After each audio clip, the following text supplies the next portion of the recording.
The first thing Alara noticed was not the chandelier, not the polished silverware, not even the quiet luxury of the restaurant that seemed designed for people far more important than her.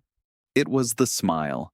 A simple, fleeting curve of lips on the face of a man seated across the room. A smile so painfully familiar that it made her heart slam against her ribs as if it were trying to escape.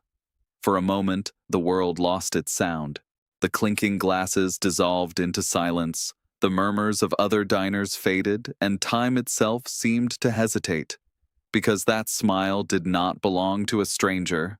That smile belonged to a memory she had spent years trying to bury. If you believe in kindness, in second chances, in the idea that life sometimes brings people together for reasons we cannot understand, take a moment right now to like this video, leave a comment, share it with someone who needs a little hope, and subscribe to the channel. And tell us in the comments, where are you watching from? Your story matters too. Alara had walked into the meeting with the practiced composure of someone who had learned to survive disappointment. Her steps were measured, her shoulders held steady, her mind focused on numbers, proposals, and projections. She was not here for nostalgia or emotion. She was here because her small consulting firm was struggling, because unpaid invoices had begun to stack like silent accusations on her desk, because sleepless nights had become her routine companion. This meeting, arranged after weeks of anxious emails and tentative negotiations, represented possibility. A partnership with a well-established investment group could rescue her company from the slow suffocation of financial strain. She had told herself repeatedly that this dinner was just business, just strategy, just another professional obligation. But nothing in her careful preparation had accounted for the shock that now gripped her chest. The restaurant itself was bathed in a soft golden glow, the kind that made everything look warmer, kinder, more forgiving. Crisp white tablecloth stretched like blank canvases under delicate candles. Tall windows framed the city lights outside, turning passing cars into streaks of color. Alara had always found such places intimidating, their elegance a reminder of how far she still felt from stability. Yet tonight, she had chosen confidence over insecurity, wearing a deep emerald dress that carried both grace and restraint. She wanted to appear capable, reliable, worthy of trust. She did not expect her past to be waiting among the shadows. At first, she tried to dismiss the sensation as coincidence, as imagination playing cruel tricks. People shared smiles, expressions were universal. But the more she looked, the more certainty tightened around her thoughts. The slight tilt of the head, the gentle narrowing of the eyes, the almost imperceptible dimple that appeared on the left cheek. Recognition was no longer avoidable. Her breath grew shallow, her fingers curled against the edge of the table. Years collapsed inward like a collapsing bridge, revealing a younger version of herself standing on a rain-soaked street, clutching hope like something fragile and temporary. Back then, life had been different, or perhaps she had simply been different. She had been driven by dreams that shimmered with naive clarity, convinced that effort alone could shape destiny.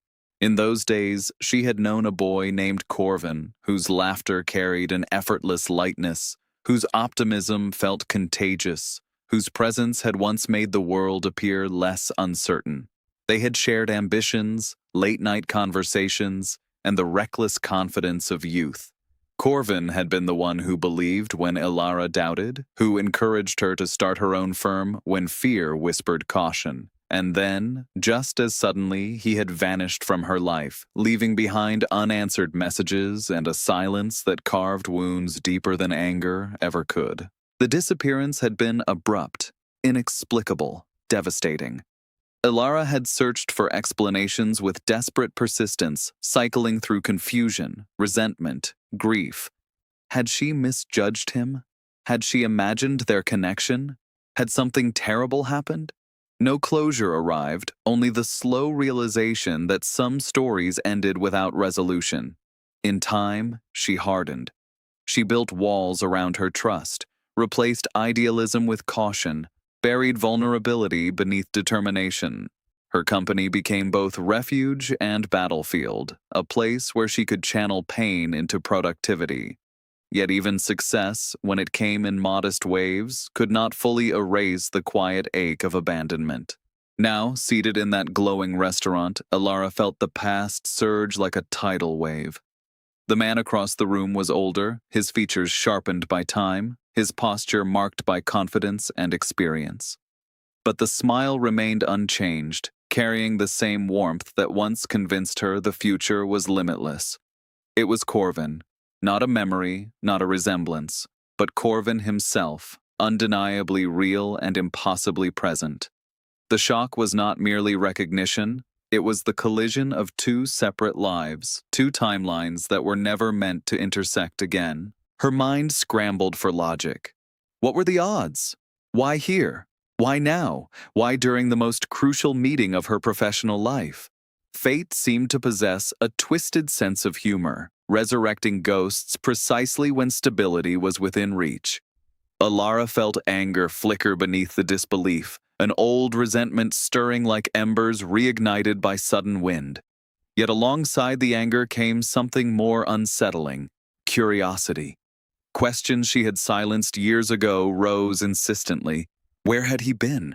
Why had he left? Did he even remember the damage his absence had caused? As her potential business partners discussed market trends and investment structures, their voices barely penetrated her awareness. The younger executive seated to her left spoke with polished enthusiasm, while the older gentleman across from him radiated seasoned authority. Ilara nodded mechanically, offering occasional smiles that felt disconnected from her thoughts. Her attention remained magnetically drawn to Corvin, who appeared engaged in conversation at his own table, unaware of the storm unfolding just meters away. Or perhaps he had already seen her. Perhaps he too was navigating disbelief behind that familiar expression. Memory is a peculiar architect, capable of preserving details with astonishing precision. Ilara remembered the way Corvin used to tilt his coffee cup absent-mindedly, the rhythm of his footsteps, the quiet sincerity of his encouragement. She remembered the night they had celebrated her decision to launch her firm, the city alive with possibility, both of them convinced they were witnessing the beginning of something extraordinary. That memory now clashed violently with the reality of his disappearance, creating a dissonance that left her emotionally unmoored. Life had not been gentle in the years that followed. Financial instability, relentless competition, and the isolating burden of leadership had tested her resilience repeatedly. There were moments when failure seemed inevitable, when exhaustion threatened to erode ambition, when loneliness crept into even her proudest achievements. Ilara endured by cultivating discipline, by refusing surrender, by convincing herself that independence was strength rather than necessity.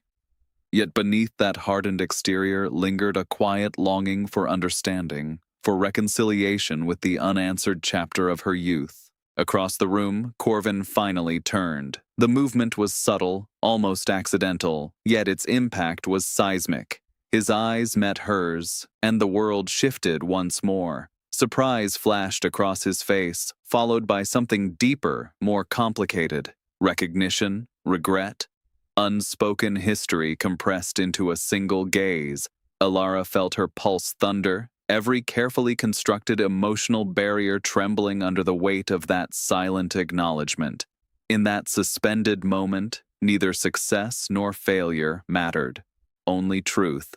What followed was not dramatic confrontation, but a slow, unbearable tension. Corvin's expression softened, the familiar smile returning with hesitant uncertainty. It was not triumphant or presumptuous. It was fragile, almost apologetic. Ilara found herself grappling with conflicting impulses, torn between resentment and an inexplicable flicker of empathy. Time had altered them both. Pain had shaped them in ways neither could have predicted. And yet, beneath the years, recognition remained. As the evening progressed, the business discussions concluded with promising optimism. Numbers aligned, strategies resonated, possibilities expanded. Ilara should have felt relief, even triumph. Instead, her thoughts remained consumed by the unresolved presence that now hovered over her reality. Because some encounters transcend coincidence, demanding introspection rather than reaction. Because some wounds, once reopened, insist upon acknowledgement.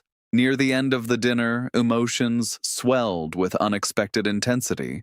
Ilara realized that life's most transformative moments rarely announce themselves with certainty. They arrive disguised as interruptions, as discomfort, as the resurfacing of memories we believed safely contained. Whether Corvin's reappearance signified closure, reconciliation, or merely another layer of complexity remained unclear. But clarity, she understood, is often born from confrontation with the past rather than avoidance. If this story has stirred something within you, if it has reminded you of someone you lost, someone you forgave, or someone you still hope to understand, take a moment to like the video, leave a comment, and share your thoughts. Stories connect us in ways we rarely anticipate. And before we reach the ending, there is one small, heartfelt request. Comment the word believe if you think life sometimes gives us unexpected chances to heal. As Ilara rose from the table, the city lights shimmering beyond the tall windows, she felt a strange mixture of apprehension and possibility. The past had returned not as a haunting, but as a question, an invitation to reconsider the narratives she had accepted as final. In that quiet, luminous space between certainty and uncertainty, she sensed something profoundly human. The fragile hope that understanding, though delayed, is never entirely impossible.